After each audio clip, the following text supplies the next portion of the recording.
Aujourd'hui, nous vivons une perte de biodiversité sans précédent dans l'histoire de l'humanité. Face à cette situation très préoccupante, les chercheurs tentent de comprendre les impacts de cette perte de biodiversité sur les écosystèmes. Et d'abord, un écosystème dont la biodiversité s'appauvrit, fonctionne-t-il moins bien? La communauté scientifique n'est pas tout à fait d'accord là-dessus, et il faut que nous en sachions plus pour pouvoir recommander des mesures efficaces au gouvernement.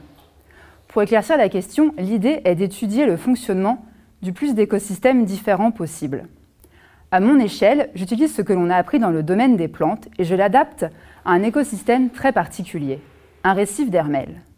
Un récif d'Hermel, ça n'est pas un récif corallien. Vous avez tous déjà pu en voir sur nos côtes à marée basse, sur les rochers ou sur le sable. Ça ressemble à ça. Et ces immenses récifs sont construits par un petit ver de 3 cm de long, les Hermels. Et pendant que ces millions d'Hermels construisent leur château de sable renforcé, d'autres bestioles débarquent sur les récifs. Ce sont ces squatteurs qui m'intéressent tout particulièrement. J'étudie leur biodiversité et comment elle est liée au fonctionnement du récif.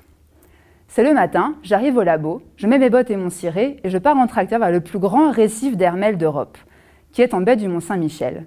Une fois sur place, je prends des blocs de récif à différents endroits qui font tous la même taille. Comme ça, je peux les comparer entre eux. Ensuite, je ramène tout ça au labo et j'observe les squatteurs qui se sont installés dans mes différents échantillons. D'abord, je compte le nombre de squatteurs d'espèces différentes.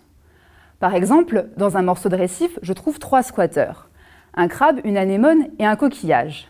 La biodiversité spécifique fondée sur le nombre d'espèces est donc de 3. Maintenant, je regarde ce que ces squatteurs font dans le récif. Par exemple, je m'intéresse à ce qu'ils mangent. Le crabe et l'anémone sont carnivores, alors que le coquillage mange des microalgues en filtrant l'eau.